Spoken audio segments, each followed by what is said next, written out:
Welcome to the Kay Willis Positive Vibes Podcast. Thank you for tuning in to the Kay Willis Positive Vibes Podcast. Kay Willis Positive Vibes Talk Show on 1580thepraise.com, a Go Chip communication station, and I have author Deanna. Deanna is a mixed media artist and author who creates digital art, custom designs, and children books for visual learners, inspired by her own experience with dyslexia and her daughter's struggles.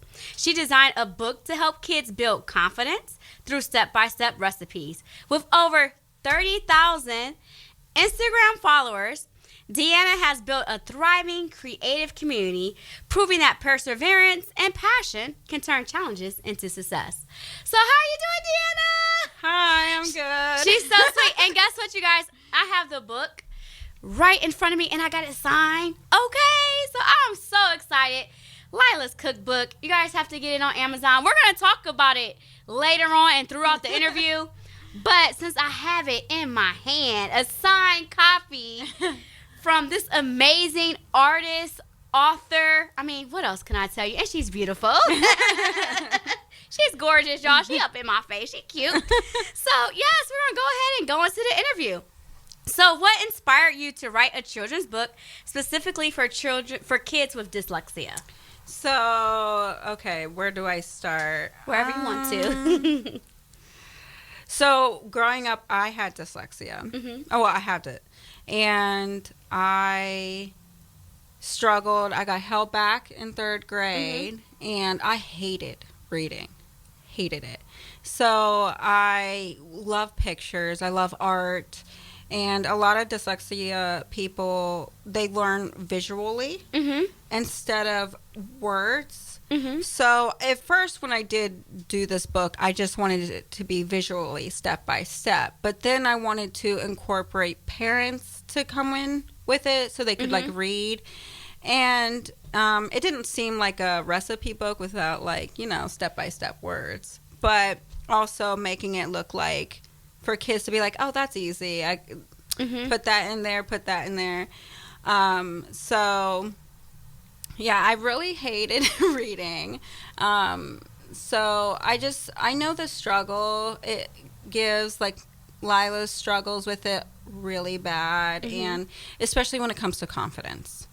Confidence is really hard, and so I put that, and you feel like a failure, like when you aren't good at reading, and also like especially being held back and stuff. So I had to figure out where was my confidence, and because I was so like visual with everything, I was like into art. So, but that's mostly it. Mainly it, I guess you could say. I don't know, like, I don't know. I just wanted to do a kid's book. I was like, oh, what could be easy? Something just like not even easy for kids, just like easy for me. Right. Because I was like, I'm not about to write like, I don't even write. So it's like, I'm not going to write like a 100-page book. A novel. Like a novel. Yeah. So I'm like, kids' books are so much easier because it's like more drawing than writing, But I always loved food too. So I was like, okay, like kids, I want to do a kids' book. I have kids, but I love drawing food. What's the best thing to go? And I was like, a recipe little book for kids, And I always like, I feel like lately these days kids don't like, involve themselves with the parents and cooking and stuff. And also it just like brings confidence in the kid when they know how to cook. It just is like there's something that they can do, And it's like nice because it's like, it's hard because like sometimes I know a lot of kids are like, well, my parents never taught me how to cook, or something. And it's just... And I don't feel like people bond as much as they used to, especially with technologies these days. Kids on their tablets or Yes. phone. It's like, this is the perfect thing to do to just like really bond with each other. And it's fun, and you get something really yummy out of it at the end of it. Absolutely, yes. So I love that. So you said that you learn visually, which Yes. I learn better visually and audio. That's Yeah. how I'm better with listening. that. Yes, I'm so much better. If I see something, I could like watch a movie, and then they'll play it, and then after I'm like, I remember what they said, which is weird. Yes. Yes. So I am so Yeah. visual, audio, but I still can read. But sometimes even audio helps too. Oh Like, yeah, just I to love get audiobooks. dressed. Yeah. Get just dressed. And listening it's like, to stuff. I just Oh listen yeah. to it. Yeah. Yes. So I'm the same way. I love that. So you learn different. Yeah. And then you realize what you're good at. Yeah. And then you also worked on what helped build your confidence. Yes. So I think that's something for people to, Yeah. Yeah. implement. Yeah. Because some, like you said. Because like words are just like, they just get mixed. They get turned backwards. Like some with like having dyslexia, you have to read things like 4 or 5 times in order to get it, and it takes so long. But it's like, if you have visual step-by-step things, like even when it came to me like putting something together, like a table or something, I never read the words. I just looked at the pictures, and I knew how to put something together easily by just visually looking, not even reading it. So yeah, that's how it's so funny, because it's like, you get people like, in dyslexia, people aren't just like good at art. They're like good at music. They're good at sports. They're not the ones that are gonna be like like, you can be a lot of dyslexic people are actually actors and stuff. Wow. Yeah, and so it was like Tom Holland's and Tom Cruise, and there's so many other people, but we're more on the creative side, I guess you could say. So we're not gonna, a lot of dyslexic people, I mean, it'd be hard, but we're not gonna be like doctors or lawyers or stuff, and I think sometimes it's cool, because it's like, I wouldn't say like there's smart people and intelligent people. I would say like smart people know like everything around. Intelligent people know like one specific thing that they're passionate about. And I feel like dyslexic people are more in one specific thing. Oh my God. That's my kid. And I shouldn't turn that down. And I feel like, all right. So I feel like those who like know how to like read and like, plan things out. Like if you had like the people who are creative and the people who can plan things out together, is like cool. So like you could have somebody who is thinking on like the structure of a building or whatever, like the measurements of a building and stuff, but you can bring in like an artist who can design the building and how, so you have like people that could like come together in different areas, and I think that's where we come in to That's like good. Stuff like that. Yeah. So I like that you said dyslexia. A lot of people are creative. Yes. I'm creative too. I like to do different things. Yeah. More of like, I'm artsy. Yeah, So, we're like yes. super artsy people. I can't draw though, but I'm all about putting But some bling on creative, like- something. like making jewelry. Yes. Or, I mean, it can be anything, but I feel like people who have more of a struggle with learning and stuff are more the creative ones. Yeah, than the ones that are like, are not really, they don't struggle with learning like math and all those things. They're not as creative as the ones who do struggle in a certain area in school. So, yeah, that's what I figured out Yes. through growing up. But And I like also that you said making a book, you wanted to combine like the drawing and to help bring families together. Yeah. Because a lot of families, like you said, kids are on their tablet. oh yeah. They're all on TikTok. It's so Yes. much. They know Yeah. TikTok dances. But it's like, come together and let's make something. I mean, you had that butterfly. Let me pull that up. Like the... That is so cute. The pretzels with the butterfly. Oh, yeah. That is cute. With the celery and the cream cheese. Yes, girl. Yep. I was like, ooh, I don't have any kids yet, but when my Boaz find me, then we're going to be looking at these recipes. Page 18, butterfly celery. I mean, it's so easy. You cut the celery into sections. You spread cream cheese into the dip. Place the raisins in a line on the cream cheese. Gently place one tiny twist pretzel into the cream cheese on each side of raisins and enjoy. I mean, it's 5 steps. Yep, and it's healthy. I want to make sure it's healthy for the little ones. Yes, it's cute and healthy, you guys. So, absolutely, we're going to keep on talking about the book. You guys have to go get the book. I mean, so this is how, let me tell you guys how Deanna and I met. So, my friend, Kenya, I call her my twin, Casey.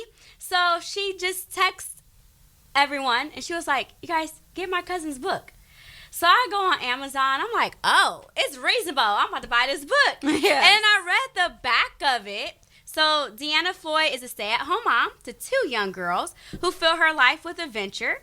As a child, Deanna struggled with dyslexia, which drew her to visual learning and eventually mixed media art as a life dedication, bringing color into the world and providing a chance for parents and children to bond. Deanna presents her first published work, not last, her first one, Lila's Cookbook. So I read that, I was like, she need to come on my show. I told Kenya, I said, Kenya, please contact your cousin. So we exchanged information. Yep. And then you said, call me. Because I was like, I always tell people, give me your bio. And then that's how you know someone's serious. Yep. And then I could, tell you your question, ask, do you want to go over this? What do you guys want to talk about? And we talked for like over an hour. It felt like I knew her forever. Yes. And we could have kept talking. Yes, it was so amazing. So she's just such an amazing person. And people, places, circumstances. So it's like, Kenya told me about the book. I reached out. And then now I have a great friend. Yes. So, yes, God is good. How God connects all of us together. So, shout out to Kenya. Yes. Casey, shout out. Hello, Kenya. Hello, Kenya. All right. So, with creating, what was the biggest challenge in creating a book designed for visual learners? Oh, my gosh. I mean, the art. Okay. It took time for the art, the idea on how to plan it out. Clearly, as being a mom, that takes time in itself. I don't know. I didn't know how I wanted to go about it at first, because I was like, I had so many ideas of books that I wanted to do, but they were just too complex, and it was just like, I don't want to write.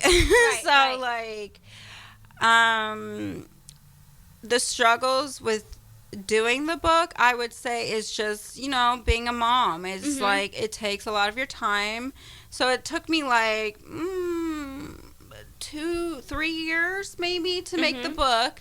And then I had to have somebody help me edit the book, because I had a lot of misspelled words and stuff.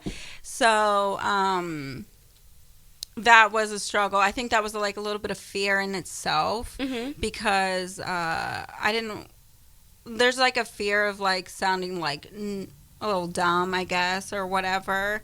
And then it was also like planning out, like making it cohesive. Okay. Like making it all go together, I guess, in a way.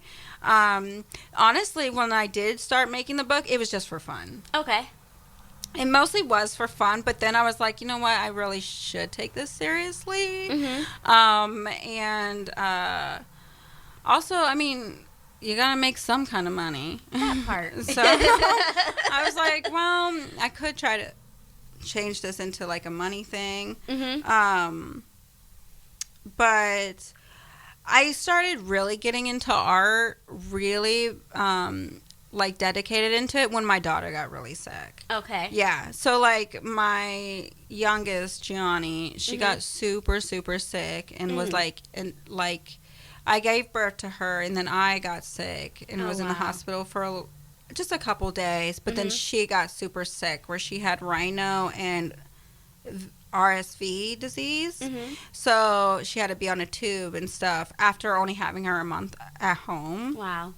Yeah. And so like after that, it was like, I mean, I've never been through that. So I was like, I got to take this more seriously. So like it started with like really hustling on Instagram, like all the time, like constantly drawing and trying to get those followers and stuff. And then once I started getting a decent amount of followers, it was hard because also with doing the artwork, it was taking away from spending time with my girls. So then I was like, I need to find a way where I can use my art to make money out of it.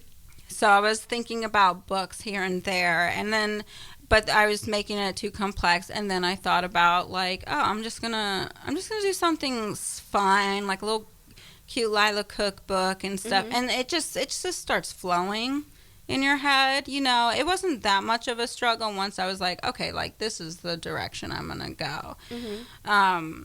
I mean, I'm not like one style person. There's like certain artists that I have different, like one specific style. I'm a person I'm all over the place. I cannot stick with just one style. But I was like, I want to be able to publish a kid's book where I can have I can be an illustrator. Yes. So then I could get like jobs for illustrating other people's books, you know? So it wasn't really that much of a struggle, I would say. It just came as a flow.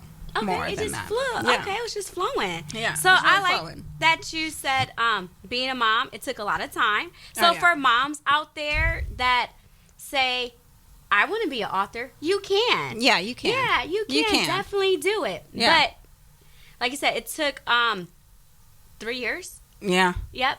And that's fine. But I would say like done. 2 to 3 years. 2 to 3 years, but like maybe like a year and a half, that was more of like the fear of publishing it. Where I was like just letting it sit there for so long because I was like, I don't know.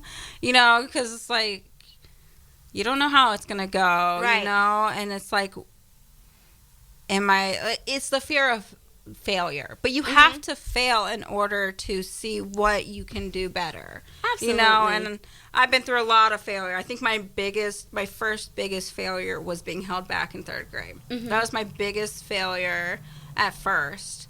And I think working through that, and, you know, I had to go through a lot of tutors, and I had to be by myself in front of the class and read, and I was reading at such a slow level. It was not only like failing in school and stuff, but it was also like being embarrassed. Like the embarrassment, you get embarrassed so much that there's nothing to be embarrassed anymore about. So it's good to fail. It is really good to fail, but I was definitely terrified to fail on this book. So it did take me a year and a half because I've never done anything like this. And it's like, well, yeah, it's going to be scary if you've never done something like that. But yeah, I'd say it took like maybe like a year and a half to make it, and then like another year and a half to like get the guts to publish it. Okay. So like overcoming fear. So you overcame fear. And I wouldn't say that failing the 3rd grade was a failure. It was a learning. It was more of like a learning thing. Yeah. Because you're successful. Yes. And Yes. So, and that's true. Yeah. So I wouldn't say that. Yeah. Because you're intelligent and you're smart. Yeah. Yes, absolutely. Yeah. And you're gorgeous. So all of that. Thank you. But that can mess with your confidence. It does though. really. Yeah, that does mess with your confidence. Yeah, and also I like it. It's a struggle when you are not succeeding in class like other people. My daughter has it. She doesn't have it as bad as me. Thank God. But I mean, it is definitely confidence. Right. If she had better confidence, if I had better confidence, I know, like, she'd be, like, really going off, you know? So, yeah, I think you just need confidence, and you just need to be okay to fail sometimes in order to grow. So I feel like we need more educators and more people to help other people with that challenge, overcome it. Yeah. You know, because you're still smart, but it's just everyone learns different. You're just learning different. Yeah, just learning different. Yeah, it's just learning different. So if we have more... And dyslexia is on a rise, actually. People are struggling more and more.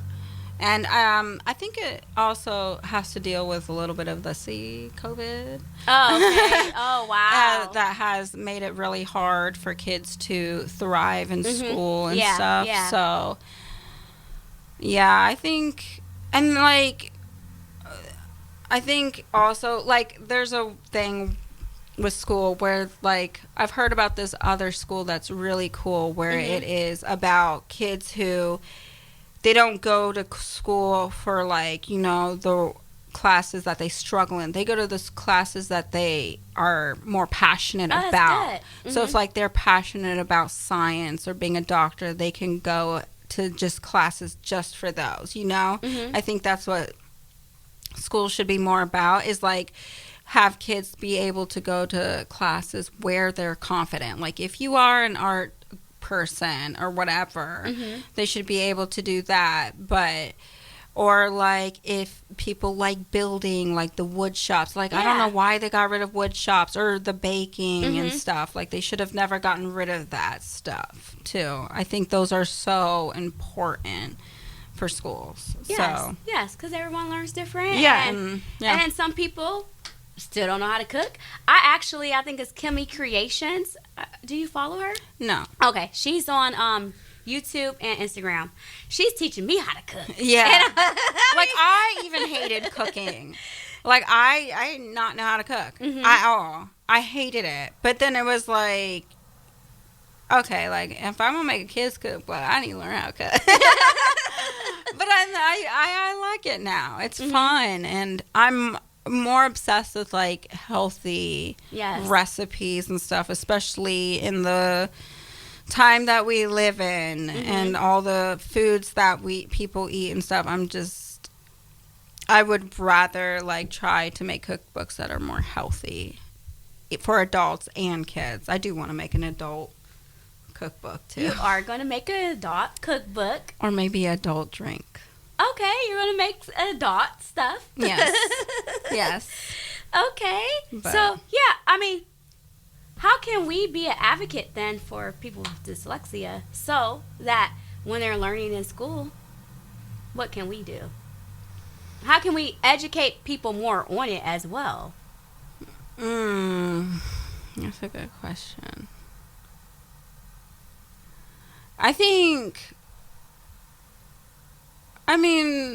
I've said it. Like, mostly like that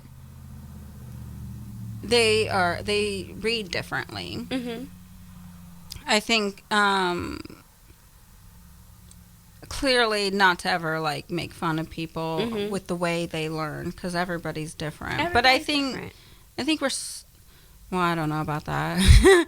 But, like, to, like, notice their creativity side is the most important thing, because they're not going to get confidence in the reading and stuff because they hate it, or not that they hate it, but they struggle in it. It's a challenge, right? It's more of a challenge. So if it's more of a challenge and they're more like building up their creativity side. Okay. So, like, if they, like, let's say they are struggling in reading and stuff, but they love art and they're thriving in art. You know, like, sometimes if people just think about the reading and the stuff that they don't like, they're going to hate school. Right. And stuff. So it's like you need to figure out what's going to make them confident and love school, you know?